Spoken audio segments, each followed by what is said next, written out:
So welcome back to some more Grand Theft Auto Vice City. In this part, we will be completing the 3 different side missions that you can do here at the Hymen Memorial Stadium on Vice City West at the most northern point of the map.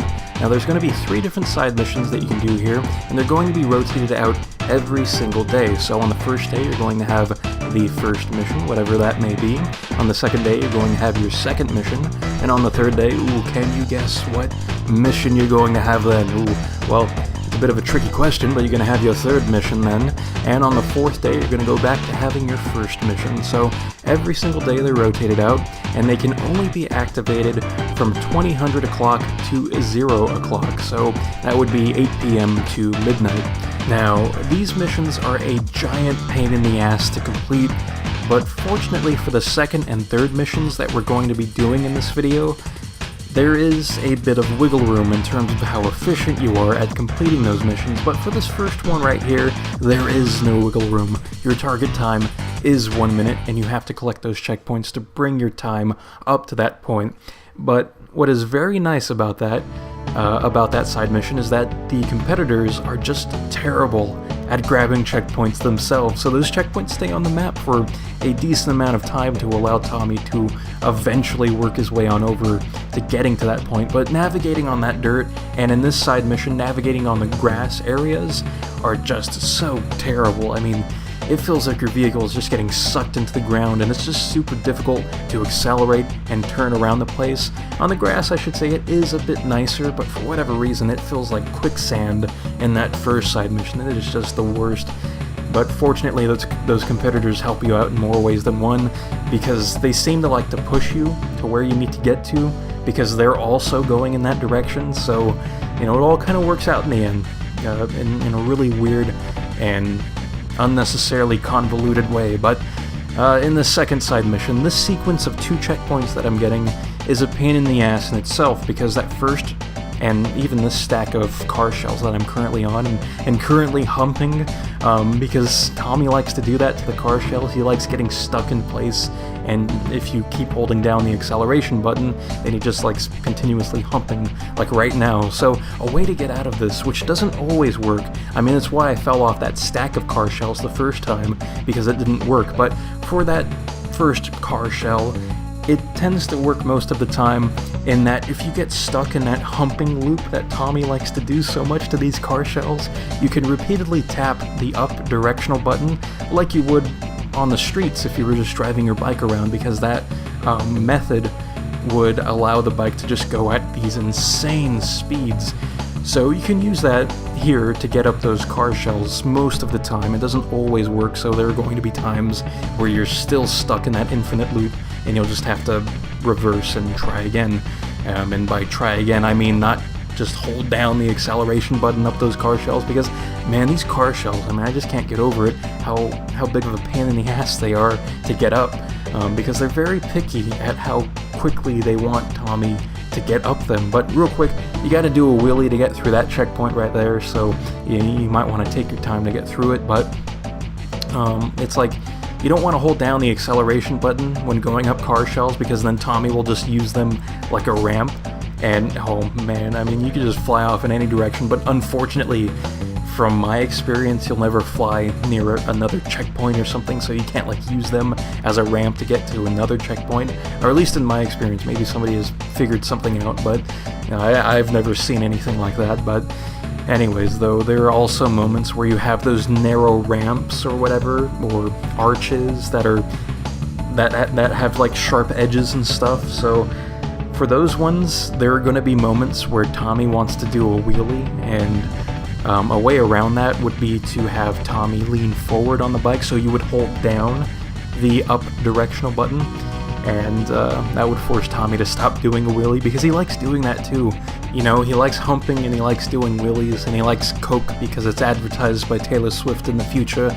You know, he likes all these different things. But anyways, we've now come up to the final stretch of this side mission, which involves, in my case, yet another car shell sequence, which I don't find as annoying as the first one that we did at the beginning of the side mission, but it's annoying in its own way, because again, the angle that you have to get up the car shell is fairly precise, and it's like you have to have the right amount of speed, not too quick, but also not too slow, or else Tommy won't actually get up it. So, you know, it's a bit of a pain in the ass, and I know that there was that first car shell with the wooden plank that was connected to the car shells I was getting up, but it's like, why bother? You know, you can get up those car shells just fine, eventually anyways, and why have that added difficulty of having to navigate one of those wooden planks onto another set of car shells? I mean, for this side mission, it doesn't matter because you can take as long as you want to complete it. Your cash reward might not be as good as if you were, in my case, completing the side mission under 5 minutes, because you get $50,000 if you do, and if you complete it within 5 to 10 minutes, you get $10,000, and then anytime after 10 minutes, you only get $1,000. But the thing is as long as you complete the mission, you'll get your percentage points. So you can take a half hour to 45 minutes if you wanted to. So that's it's a very, very nice thing that you're not restricted to a certain time limit. So that's quite nice. In this case of this mission here, you can come in first, second, or third place. So again, you don't have to worry about being like just so into it to where you come in first place. You can kind of take a step back a bit on the octane levels and come in third place and still get your percentage points in the case of this side mission here. So, you know, that's something you might want to think about, because money is useless in this game. You know, let's be honest here. The ammunition is great and all, but things don't cost that much money. We have more than enough money for that, and I would assume most players probably do too. I can't imagine anybody running out of money in this game after you've come to this point in the game, because we're pretty deep in here now. So, you know, we got money up the ass with all these assets and stuff. You know, we wipe our ass with Benjamins. So, you know, it's fantastic stuff there. And I like this side mission quite a bit here, because it's just so crazy. It kind of sucks though that you can get screwed over. Like, no matter how good or how bad you are at this game, you can just get screwed over if you are doing decently. Like, if you're in a good position, you know, your skill level really wouldn't matter if you're just getting screwed over by a car just flying into you out of nowhere, because it does happen at times. I mean, you see that mess right there? It's fun stuff on a sadistic level, but it can end up kind of being annoying if you just end up getting screwed. Like, it's fun seeing all that happen around you, but it's like, don't touch me though. You know, let me maintain my position here.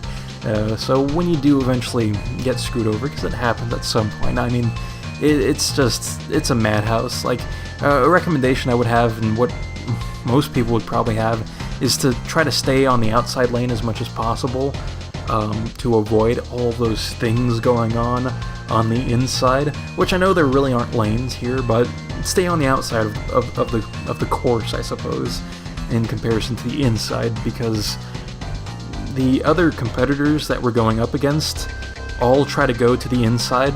Like, that's their default thing that they do. They just go to the inside if they're on the outside, like, so they'll crash into anything in their way and stuff. So avoid all that by just driving on the outside most of the time.